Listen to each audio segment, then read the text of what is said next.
I'm doing good, I'm on some new shit, and saying yes instead of no. It applies to the situation that the song is written about, where, you know, you're updating a former lover on what your life is like now and trying to be positive about it. But it was also Just now, Travis Kelce was confronted with the kind of reality check that does not require a touchdown to fix. It is no longer the scoreboard that is causing him emotional distress. The party has come to an end. There is a rapid spread of reports that Taylor Swift's prenuptial agreement is not merely protective, rather, it is brutal. This is the kind of legal protection that causes even billionaires to pause for a moment. Now, Travis, the hero of Kansas City who believed he was committing to this relationship for the rest of his life, may be coming to the realization that he is not the one who is holding the pen in this relationship. It is he who is actually signing the fine print. So let's be honest. It's not your typical prenuptial agreement. Taylor Swift is a woman who has been burned, betrayed, and turned every heartbreak into a #1 hit. We are proud to have her as our leader. Because she is not wearing fireproof gear, she is not going to walk into another emotional wildfire. But here's where things get interesting. It's possible that the thing that's good for her wealth is also bad for their love. As you can see, Taylor's empire is comprised of more than just money and property, songs that are worth hundreds of millions of dollars. It is her masters, her image, her brand, and the work that she has done throughout her life. This prenuptial agreement treats each and every one of those aspects as if they were holy ground. We do not have any shared royalties, partial ownership, or ownership of anything that is mine. Even the earnings that will be made in the future are reportedly secured more securely than Fort Knox. But you can't hold it against her. Taylor established this legacy on her own, despite the fact that she endured breakups, betrayal, and intense business battles. On the other hand, Travis has established his own teamwork, trust, and the concept that when you win, everyone receives a portion of the victory. Just try to picture the expression on his face when the lawyers begin to explain that there is no team involved in this love story.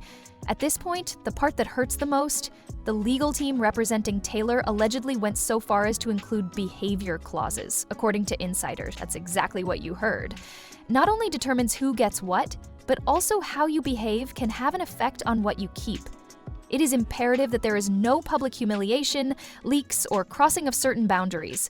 Because of a single incorrect headline, the contract will bite back. It was at that moment that the whispers began. Not only because of his focus on football, but also because of the tension that exists behind the scenes. According to NFL insiders, Travis has been more quiet as of late. According to his friends, he seems to be proud of Taylor, but he is also frustrated by what appears to be a one-sided deal. A kind of love that conveys the message, I love you, but I don't trust you. Give that some thought.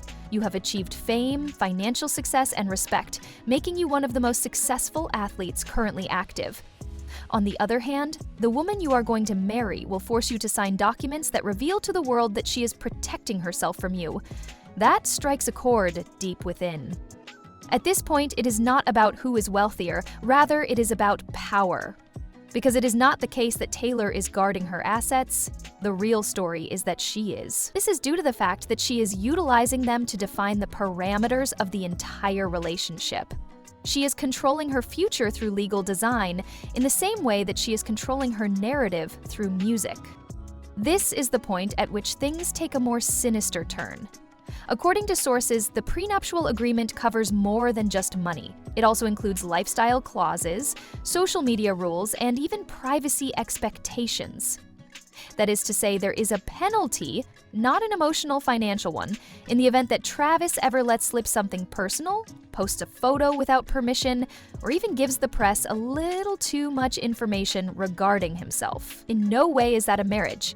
An argument has been made by some fans that this constitutes a merger. However, it is a merger in which one side owns nearly everything and the fans are divided down the middle. A number of people believe that Taylor is simply being intelligent and that powerful women should never apologize for protecting what they have earned. There are those who believe it is icy and almost calculating. There is a possibility that, despite all the glitz and the love songs, she is more of a CEO than a soulmate. However, let's take a moment to consider things from Travis's point of view. By doing so, he is entering a love story that is larger than himself, a global spectacle in which every action is scrutinized and every word is worthy of being reported in the media. It is now being communicated to him that his marriage might be subject to certain conditions. Just try to put yourself in the shoes of a man who is accustomed to being the leader and receives the instruction, sign here and stay in line. To add insult to injury, Taylor built her entire brand on authenticity, despite the fact that she is the girl who openly shares her diary with the world.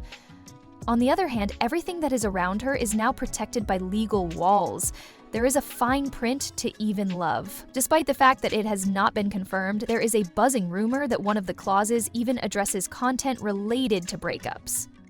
In other words, Travis is not allowed to discuss their relationship in public, not even in a roundabout way, in the event that things go awry. There is no better silencer clause than this one. Please do not include any heartbreak interviews, tell-all podcasts, or my perspective on the situation. She has complete control over the story, just as she does over her masters. This prenuptial agreement is more than just a legal document, if that is indeed the case. It is a display of power. This is not just Taylor's way of guarding her wealth. She is attempting to maintain her control, mainly due to the fact that in her world, losing control has cost her more than any breakup ever could have given her. Moreover, this is the most painful aspect for Travis. It's not just that he's going to marry Taylor Swift. He is going to marry a stronghold. First of all, don't get it confused. It is not the case that she is incorrect. Many people are unable to fathom the struggles that Taylor has been through. A love that is built on protection, however, can begin to feel like a prison, even for the person who is in possession of the keys. Because of this, the tension is at its highest point. Travis does not engage in gold mining. Within his own right, he has achieved success. This prenuptial agreement, however, conveys the message that this is not an equal partnership, regardless of what he brings to the table. Protection takes precedence over connection, and contracts prioritize trust. And the internet is absolutely devouring it. To some people, Taylor is a genius, while others find her to be cold. However, people have a basic awareness of what is actually taking place. This is not merely a tale about financial matters. Fear is the issue here, the dread of loss, dread of being betrayed, apprehension that love, regardless of how genuine it may appear, may become the subject of yet another legal dispute. Therefore, it is possible that Travis is coming to the realization that he will never receive a single penny from Taylor's empire. However, what is even more terrible is that he might also be coming to the realization that he will never actually touch it, because this fairy tale comes with a contract that is written in iron ink. It is not the wealth, the control, or the story that is being offered. The silence is the best indicator. There is a possibility that Travis Kelce is still smiling for the cameras. However, behind the smile is a man who is doing the math, not of yards and touchdowns, but of what he is actually agreeing to do, because he will still be forced to confront the reality of the situation after the attorneys have left the room and the ink has dried. Love should not be contingent on certain conditions being met.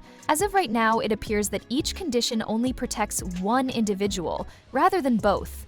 According to those who are close to the couple, Travis is experiencing feelings of being cornered. Not by Taylor herself, but by the machine that surrounds her, which includes managers, attorneys, and public relations strategists, all of whom are like hawks protecting a brand that is worth $1 billion. Instead of viewing him as a potential fiancé, they see him as a potential liability. This is the most heartbreaking part of the story. There is always someone who loses their equilibrium when love and business collide. Taylor is attempting to protect herself. Travis is making an effort to maintain his pride. People with knowledge of the situation say that things are tense because these two objectives cannot coexist indefinitely. He is trustworthy, the man is prosperous. Now, however, everything he does, every word he says, every night out he goes out, and every slip could be evaluated through the lens of the law.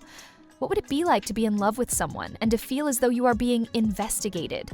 I find that to be a bit disheartening. It's not dramatic, it's almost a quiet tragedy, since trust is not something that is written in contracts. In addition to time and risk, there is also a certain degree of vulnerability involved. This relationship, on the other hand, is beginning to give the impression that one side is all risk and the other side is all rules. The craziest part is that all of this could end up working against Taylor as well. The question of whether she is protecting her assets or destroying the magic that made her fans believe in love in the first place is already becoming a topic of discussion among her followers. It's possible that the woman who wrote Love's story is now living the contemporary version of a corporate life. There is also the possibility that the story could change overnight if the tension continues to rise. This is what happens when emotion and paperwork come together. From a power couple to a contract couple, from relationship goals to a business merger, to everything in between. It no longer has the sensation of romance and instead has the sensation of risk management. This is the twist that everyone has been missing out on. Maybe this prenuptial agreement isn't just about the money. Possibly it's because of fear. There is not a fear of Travis, but rather a fear of history being repeated. The majority of people would not be able to make it through the scandals, lawsuits, and betrayals that Taylor has been through. For her, peace is synonymous with protection. On the other hand, Travis might experience it as a form of punishment for something that he did not do. It is at this point that love becomes more complicated. Due to the fact that fear and pride are terrible dance partners even when both parties are acting with good intentions, if you make even one mistake, everything will fall apart. A global superstar is guarding her throne, and an NFL icon is coming to the realization that love at this level is not just romantic, it is also political, financial, and dangerously public. All of this is happening simultaneously. Regardless of the conclusion of this tale, there is one thing that is certain. The entire world is watching, and the pressures are increasing. The reason for this is that if this prenuptial agreement becomes a symbol of control rather than trust, it will not only protect Taylor's money, but it may also cost her something that is much more difficult to replace. Her tranquility, her privacy, and possibly even the one man who loved her regardless of whether or not he had any money to give her. In the National Football League, we look beyond the playing field to the money, the fame, and the truth that everyone else avoids. This is the case across the league. Become a subscriber because this story is only going to get more complicated.